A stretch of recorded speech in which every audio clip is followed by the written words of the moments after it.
I wasn't even supposed to take the job. I was back home for the summer, broke, freshly dumped, and just try to keep busy. When Mrs. Langston called, my mom's old friend, I said yes before I even asked about the pay. Just needed something to distract me. Her 2 kids, Emma, 8, and Josh, 4, were sweet, smart, a little too quiet, but who isn't these days? The Langstons had just moved into a huge house on the edge of a woodsy area near Monroe. Gated driveway, 3 floors, big backyard, all new appliances. Still smelled like fresh paint. It felt like a dream home, until it didn't. There was one rule, one thing she told me over the phone. Don't go into the locked room upstairs, she said. It's just storage. We haven't unpacked everything yet. I said sure, didn't think twice. The first night was normal. Pizza, cartoons, bedtime stories. By 9 p.m., both kids were asleep, and I was on the couch flipping through channels. At exactly 9:42 p.m., the baby monitor crackled, and I heard breathing. Not a child's breathing. Something deeper, slower, wet, then a whisper. Who's watching me? I sat bolt upright. I checked both kids. Fast. They were sound asleep in their beds. The breathing continued. I told myself it was interference. Maybe a neighbor's monitor. I unplugged it and left it off. But the next night, it happened again. Same time, 9:42. This time, I heard footsteps, creaking floorboards, getting louder, closer, then laughter. Low, male, close. I ran upstairs, heart pounding. Josh was in bed, Emma too, but their bedroom doors were wide open. I knew I'd shut them. Then Emma said something that stopped me cold. He likes to walk when it's dark. On the 3rd night, I stood outside the locked room upstairs. Something about it pulsed, like the air around it vibrated differently. At 9:40, I sat in the hallway and waited. Just me, the door, and a paralyzing sense that something was behind it. When 9:42 hit, the doorknob jiggled. Softly, then came a whisper through the door. She let me in once. I never left. I ran. That was the night I called 911. I told them someone was in the house. I locked myself and the kids in the master bedroom, shoved a dresser in front of the door, and held the landline with shaking hands. The operator stayed calm. But halfway through the call, her voice went quiet. "Ma'am, where are you calling from?" I told her. Long pause. "That number's been disconnected for months. We trace your call. It's come from inside the house." And then the line went dead. Police came, searched the house, found nothing. But I refused to stay. I told the Langstons what happened. They didn't seem surprised. Mrs. Langston finally confessed. The house had belonged to her uncle. He died inside that very room, after locking himself in for 9 days. They say he'd gone mad, talking to people who weren't there. When they found him, he'd scratched something into the wood floor. Still here. She never believed in ghosts. Until now. They moved 2 weeks later. I don't babysit anymore. I can't be in houses at night. I flinch at baby monitors. I avoid old doors and second floors. But sometimes at 9:42, even in my own apartment, I hear it again. That deep breathing. And a voice right behind me. Who's watching me now?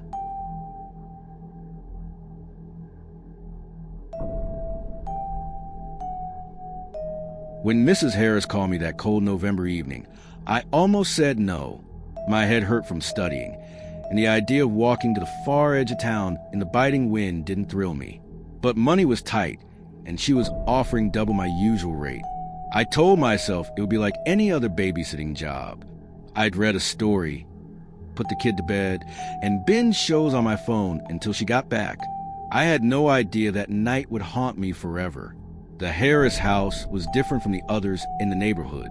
It sat apart, surrounded by bare trees that looked like skeletal hands clawing at the sky. As I approached, I noticed half the windows were darkened, as if the light inside couldn't reach them. When Mrs. Harris opened the door, she looked off. Her smile was forced, her eyes darting to the staircase behind her like she expected something to come down at any moment. She introduced me to her daughter, Emily, a quiet little girl clutching a ragged stuffed rabbit. Before leaving, she gave me instructions. Emily's bedtime was 8:30. The doors were to stay locked, and under no circumstances should I go upstairs after she was asleep. I laughed nervously. "Why?" I asked, half joking.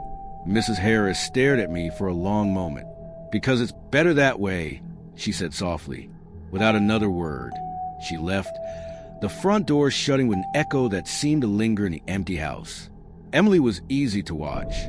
She barely spoke, only whispered to her rabbit as if telling its secrets.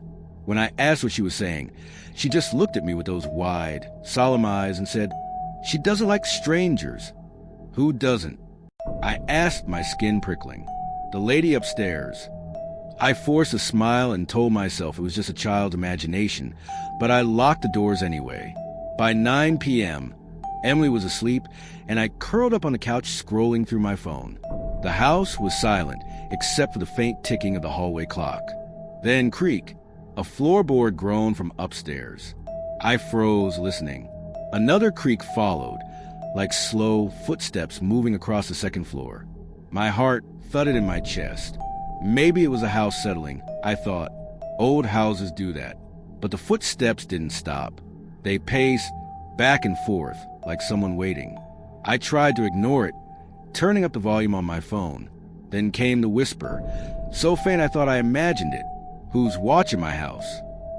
The voice was cold, fragile, almost childlike, but it came from directly above me. I shot up from the couch, adrenaline surging, and called, "Hello, Mrs. Harris?" No answer. The whispers grew louder, words I couldn't make out, and I swore I heard Emily's name among them. I wanted to run, but my feet carried me to the stairs. Halfway up, the air turned icy. My breath fogged, and every instinct screamed at me to go back. Yet I climbed. The hallway upstairs stretched unnaturally long, shadows clinging to the corners. Emily's room was at the far end, the door slightly ajar. As I stepped forward, a figure darted past in the darkness, tall, thin, moving with impossible speed. My heart stopped. I stumbled back, clutching the railing. I forced myself to Emily's room, yanking the door open. She was asleep, untouched. But behind me, something whispered, "You shouldn't be here." I spun around, but the hallway was empty. Then the rabbit fell from Emily's bed on its own. I swear to God, it moved. I grabbed her, shaking, and ran downstairs. The front door was locked, deadbolt from the inside. I tried to open it, but the key wouldn't turn.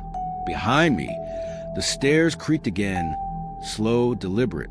The shadow was coming down, stretching across the wall like black smoke with no source. Emily clung to me, whispering, "Don't look at her face." The last light bulb in the living room flickered, and the shadow elongated until it reached the floor where we stood. My heart hammered, so hard I thought it would burst. I squeezed my eyes shut, praying it would end. When Mrs. Harris returned hours later, she found me on the couch, trembling, holding Emily in my lap. The rabbit was gone. I tried to tell her what happened, but she only nodded like she already knew. She whispered she just wanted to see who you were. I never babysat again. And at night, sometimes I still hear that voice, soft, cold, whisper my name from somewhere just above the ceiling. I swore to myself I'd never step foot in the Harris house again. After that night, the mere thought of its darkened hallways and the cold presence upstairs made my stomach twist. But 3 months later, Mrs. Harris called me again. Her voice on the phone was desperate, shaking. "Please, just one more night," she begged. "You're the only one Emily trusts now." Against every instinct screaming at me to refuse, I said yes. I told myself maybe the first night had just been my imagination. Maybe. When I arrived, the house felt worse than before.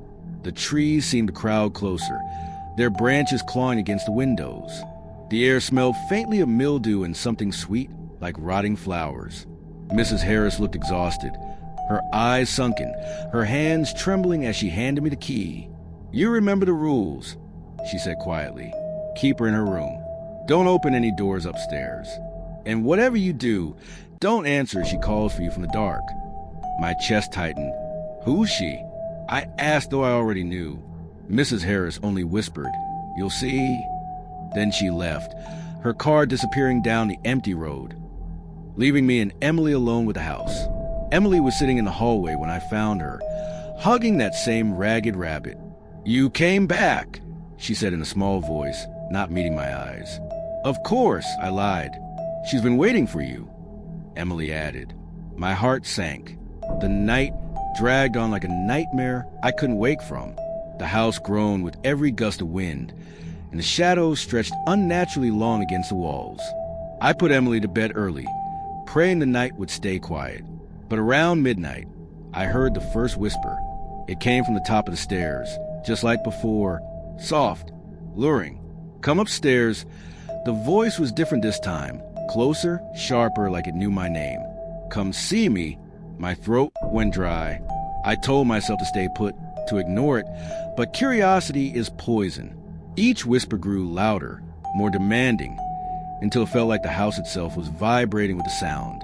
I crept to the stairs, my legs shaking so badly I thought they'd give out. The air was icy again, my breath visible as I climbed. Halfway up, I heard Emily's voice calling behind me. "Don't go. She'll take you."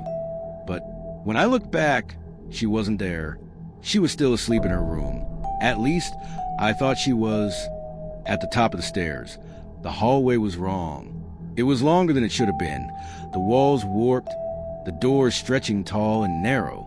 A faint light glowed from under one door, the one at the very end, the one Mrs. Harris told me never to open. The whispers came from there, now louder, overlapping, almost singing. My pulse pounded in my ears. Against every rational thought, I walked toward the door. The knob was freezing when I touched it. I hesitated, my heart screaming to stop. But I turned it. The door creaked open into pitch blackness. No room. Just an endless void of shadows swallowing the light behind me. From the darkness, a figure stepped forward. It was the same woman-shaped shadow I'd seen before, but now I could see her face. Pale, featureless, except for a wide, grinning mouth that stretched far too much. I couldn't move. My body felt locked in place as she drifted toward me, her whisper now in my head. "You came back for me." The hallway dissolved, and I was standing in a space that shouldn't exist. Endless blackness with doors floating in the void. Every door slammed open and shut, shadows crawling out like smoke, surrounding me. Suddenly, Emily's voice broke through the noise. "Don't look at her!" she screamed from somewhere behind me. With every ounce of strength, I shut my eyes and ran, blind, stumbling, until I felt the stairs under my feet. I didn't stop until I crashed into the living room, slamming the front door open. When Mrs. Harris returned, she found me outside, pale and shaking, holding Emily tight. I couldn't speak. I just handed her the keys and walked away. That night was the last time I saw Emily. Months later, I heard the Harrises moved away. The house still stands, abandoned, the windows black. Sometimes I dream of it. Sometimes I hear that whisper when I'm alone at night. "You came back once. You'll come back again."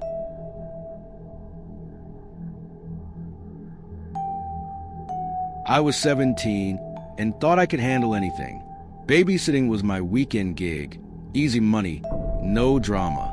When Mrs. White called asking if I could watch her 6-year-old son, Luke, in their old Victorian house on the edge of town, I said yes without hesitation. It was winter. The streets were empty, and the house stood like a shadow against the snow. Inside, it smelled of wood polish and something faintly metallic. Mrs. White gave me quick instructions. Luke's bedtime was 9. The door stayed locked, and under no circumstances should I answer any phone calls after midnight. I laughed nervously, thinking she was joking, but her face stayed deadly serious. She leaned closer and whispered, "Just don't pick it up, no matter what you hear." Then they left, and I was alone. Luke was a quiet child, barely speaking, only nodding when I asked questions. We played board games until he yawned, and I tucked him in with a good night story. Just as I was about to leave his room, he grabbed my wrist and whispered, "Don't open the door for her." His voice was so soft, so fearful, that it made my stomach twist.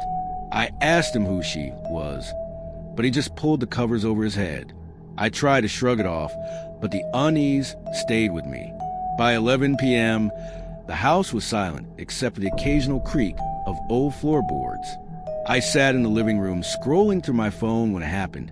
The old rotary phone in the kitchen rang. The sound was so loud, so shrill, that I nearly jumped out of my skin. My first instinct was to ignore it, remembering Mrs. White's warning, but curiosity clawed at me. I hesitated, then picked it up. "Hello." The line crackled, and then a woman's voice, soft, trembling, whispered, "Have you checked the children?" Every hair on my body stood on end. "Who is this?" I asked, my voice shaking. No answer, just static. Then the call cut off. I ran upstairs. Luke was asleep, safe. Relief washed over me, but it didn't last. At 12:30 a.m., the phone rang again. My heart pounded, but I answered, my voice unsteady. This time, the voice wasn't soft. It was sharp, cold. "You shouldn't be there." My throat tightened. "Who are you?" I demanded, but the line went dead again. Then the lights flickered, and a low hum filled the air like electricity. The house suddenly felt alive, watching me. At 1 a.m., the phone rang for the third time. My hands trembled as I picked it up. The voice laughed. High, broken, like glass shattering. She's already inside. I dropped the phone and ran to lock every door and window, but the feeling of being watched grew stronger. The stairs creaked above me. Someone was there. I rushed to Luke's room, scooped him up, and barricaded us in the bathroom. He clung to me, whispering, "She's here. She wants you." I dialed 911 with shaking hands, and the operator calmly asked me to stay quiet and wait. But then her voice changed, deep, distorted, and familiar. "I told you not to answer." The lights went out. The mirror fogged up as if someone was breathing on it from the other side. Then words appeared in the condensation. "See you soon." When the police arrived, the house was empty. No intruder, no sign of forced entry. But the bathroom mirror, the words were still there, etched like scratches. And that was the last time I ever babysat.